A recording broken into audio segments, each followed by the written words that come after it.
Okay, this lesson is going through miscellaneous transformations, so it could be any transformation and it could also be a mixture, a combination of multiple transformations.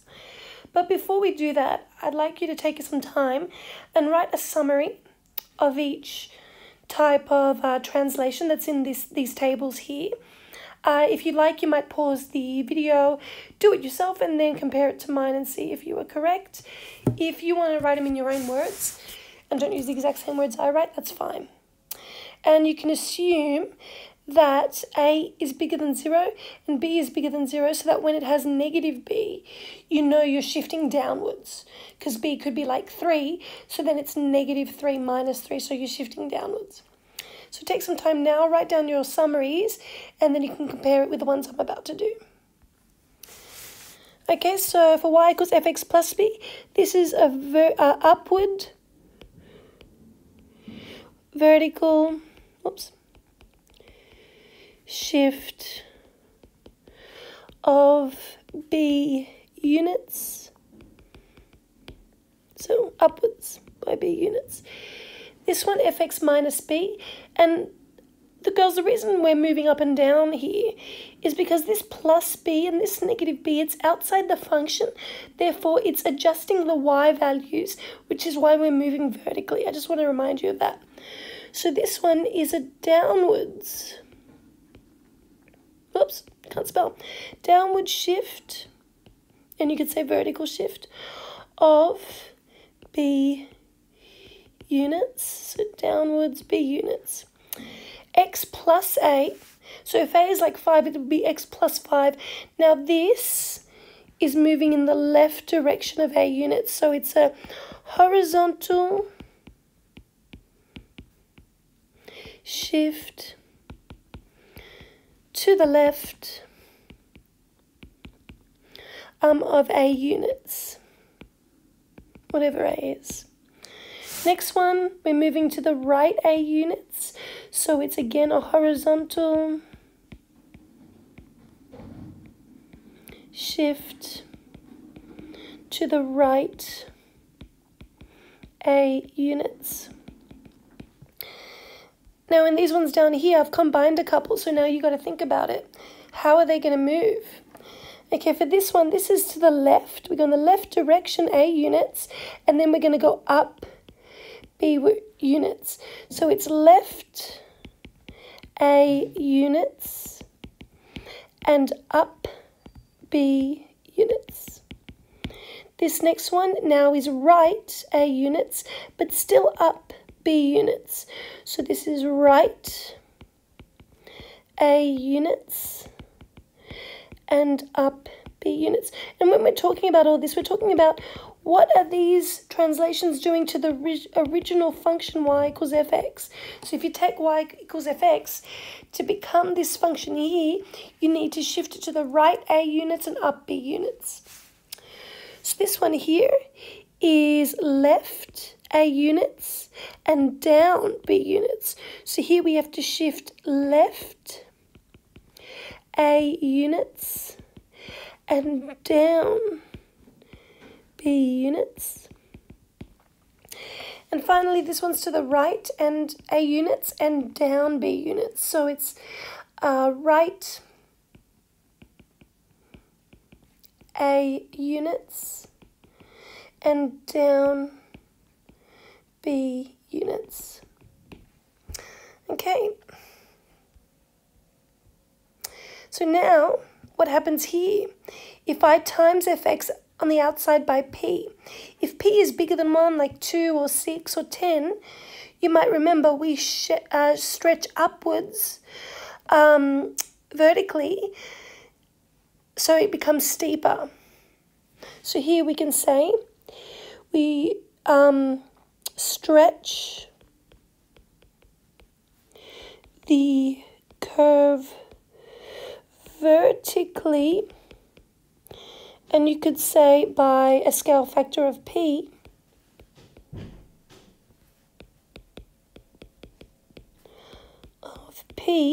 so the curve becomes steeper. for the next one, say p is a half, we actually squash the curve vertically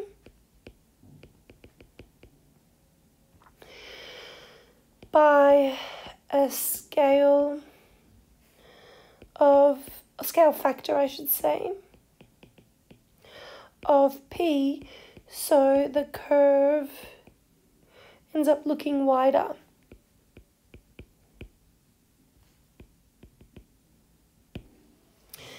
All right. So for f of x on q, when q is bigger than 1, so for instance x on 2, we actually get a wider curve because the x values get smaller and the y values get smaller. So by dividing the x values, the y values become smaller, so we get a wider curve. So it actually stretches the curve horizontally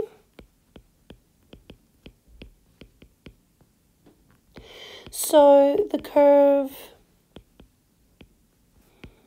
becomes wider. Now, when q is less than 1 and bigger than 0, so for instance, when q is a quarter, let's say, if q was a quarter, then x on q would be x on a quarter, which would actually be x divided by a quarter, which is x times 4 and 1. We flip the second fraction, which becomes 4x. So we're talking about like f of 4x. Oops. That's the kind of function we're talking about in this box. And when we do that, we actually get a steeper curve. So we actually kind of compress or squish, compress is a nicer word, compress the curve horizontally so the curve becomes thinner. Now guys, if you ever get confused with all this and you don't know which one it is, just plot a couple points and you'll see the pattern happening. Okay, now here the negative is outside the function. So it's like we're negating the y values, which means the y values flip. So this would reflect the curve about the x-axis. So this reflects the curve about the x-axis, and the other one where the x is being negated, so the x values swap from negative to positive and positive to negative. So this time we're reflecting the curve along the y-axis, so it reflects the curve about the y-axis. Okay, so now we're going to use all these ideas in a couple of questions. So here's the next question. Consider consider fx equals a half x plus 1. So now on separate sets of axes, graph y equals fx and y equals fx plus 2. Okay, so let's just focus on y equals fx. So if we've got a half x plus 1, what does that tell us? Well, our y-intercept must be 1, and our gradient is half. So that's rise over run. So we run 2, so it's like 1, 2, and rise 1. So our next point would be there. So our line would go through those 2 points.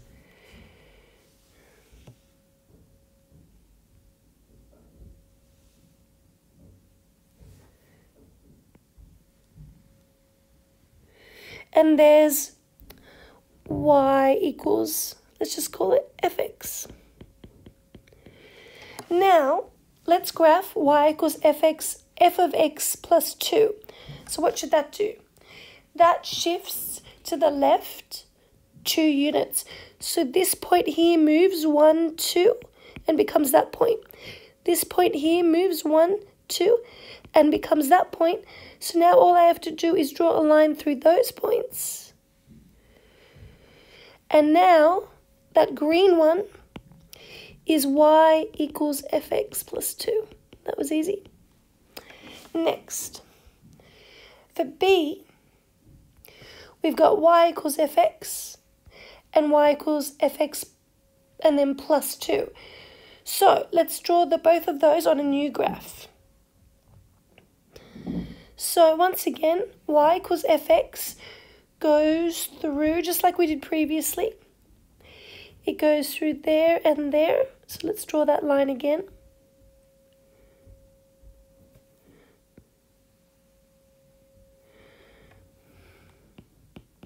Oops, sorry. Y equals fx. And this time, reminder, we're doing f of x plus 2. So we raise this 2 units vertically. So in other words, this should move up 2 units to there, and this should move up 2 units to there. So my new line goes through those 2 points. And there's my function there. Y over equals fx plus 2. And that's it. Okay, next question. Y equals fx and y equals 2 times fx. Alright, so let's have a go. Again, y equals fx goes through there. Now, to graph y equals 2fx, hopefully you realize it should be steeper. But if you're not sure, think of it this way. Let's look at this point here. That point is 0, 1. So, in other words, when x is 0, fx is 1. Or in other words, f of 0 is 1. Now, if I multiply that by 2, I get 2f of 0 is 2.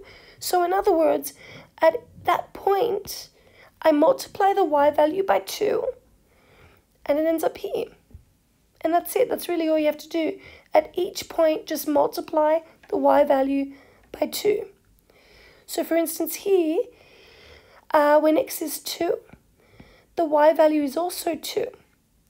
But again, I'm not doing anything with the x value. There's nothing going on in here. So I just need to multiply the y value by 2, and that becomes 4. So it becomes 2, 4. So 2, 4 is there. So my new line becomes this steeper line that goes through those 2 red points. So, which is exactly what we discussed before, that it becomes steeper. So that there is y equals 2fx. So remember, that there says to multiply the y values, which is fx. So we're multiplying the y values. Oops.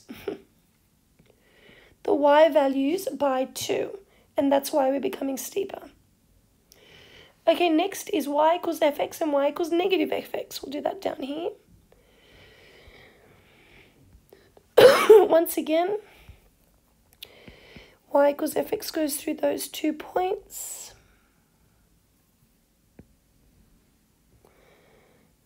So there's y equals fx. Now for negative fx, the negative's on the outside. So now we're drawing y equals negative fx. The negative's on the outside, so it's negating all the y values. So this point here has a y value of 2. If we negate it, it becomes negative 2, but the x value stays the same. This point here has a y value of 1, but if we negate it, it has a negative 1. So if I draw a line that goes through those 2 points, one second, I get something like this, which is a reflection along the x-axis, as we said before it would be. Okay?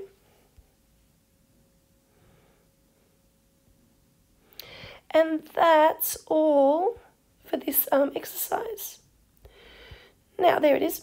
So, to work on all this, a mixture of all the translations, please work on exercise 5E. Thank you.